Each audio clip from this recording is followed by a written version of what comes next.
So I left from the Virgin Islands to my mission. And about 6 months into my mission, one of my recent converts had friended my sister on Facebook. And my parents had made this GoFundMe project or something. I'm not really sure because I wasn't there. And so I don't really remember what the details of it were. But they had written something about how our family's boat had sank. So we were in, like I said, like we were in like a little port. And so our boat was parked. So like you just throw an anchor down and then you have a storm anchor. And so when the anchor is down, like it digs into the earth on the bottom, like the ocean floor, so that the boat doesn't move.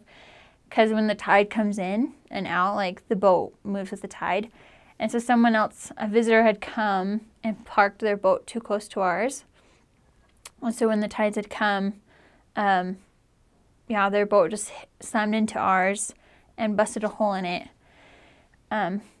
This is the story my dad told me because I obviously wasn't there because I was on my mission. But and they were all sleeping. And so my little sister came in and she was like, "Dad, there's water in the bottom of the boat. Like, I don't know what's going on." And they had about 11 seconds, my dad said, to grab whatever they could and to get on onto the dinghy. And so I found out about it because she said, "Sister, it says on your sister's Facebook that your family's vacation boat sank." And I was like, "We don't have a vacation boat. Like, that's where we live, and that's like where all of our stuff is." And that was on Sunday that she told me about 4 o'clock in the afternoon. And I was super distraught because I didn't know. I was like, did it say that somebody died? But they don't speak English very well in the Philippines. And so she didn't understand, like, she saw the picture of my boat sinking.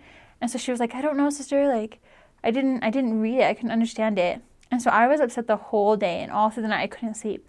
I was crying. I was like, "Oh my goodness, like, I think my family might have died or something. Like, maybe my little sister was on it." Like, I had no idea. And so it was, like, super terrible. And so the next morning, I got on the email, and I was like, "Mom, is everyone okay? Like, is everyone alive?" And she was like, "Oh, I was hoping not to have to tell you, but, like, the boat is gone, but everyone is safe. Like, how did you find out?" And I was like, "Somebody saw it on Facebook. Like, what the world's going on?" So I was, like, super freaking out. But everything, they were all fine.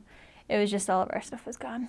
So I came home to no clothes and no stuff, except for what I brought from my mission, which was not very much. So yeah, that was crazy. And that was the second time that had happened to one of our boats. Because the first time was Hurricane Wilma, when it was taken off the water and, like, put on the land. So yeah, we are no strangers to our stuff just disappearing. But it was fun. So it was weird. That was the first time I'd had to, like, really trust Heavenly Father's plan, like, because I'm the oldest, and so I was used to, like, being there with my family and, like, taking care of them. And that was the first time when something had happened without me being there. And so I was like, "Oh my goodness, how is my family surviving without me?" kind of thing. But Heavenly Father was taking care of them, for sure. But my sister told me that when they were, like, trying to get everything out, trying to grab what they could, she was really upset because she couldn't find her scriptures. And she was like, "Dad, I can't find my scriptures." And she was, like, looking everywhere. But I was like, "Just get out." And so he went back after everyone had gone out, right when it was, like, right about to, like, finish thinking, and he was getting things off of it. And he said nothing in the whole boat was dry except this one spot where my sister's scriptures were, like, sitting on top of it. And he was like, "Leona," he was like, "they weren't there before." He's like, "Angels put them there." So it was, like, a super sweet experience because, I mean, you can read by scriptures, and they're not that hard to remark and whatever. But to my little sister, like, was important to her. And so, like, on my mission, I was thankful that Heavenly Father was taking care of them in the little ways that weren't really important to anyone else, but they were important to her. So that was a sweet story.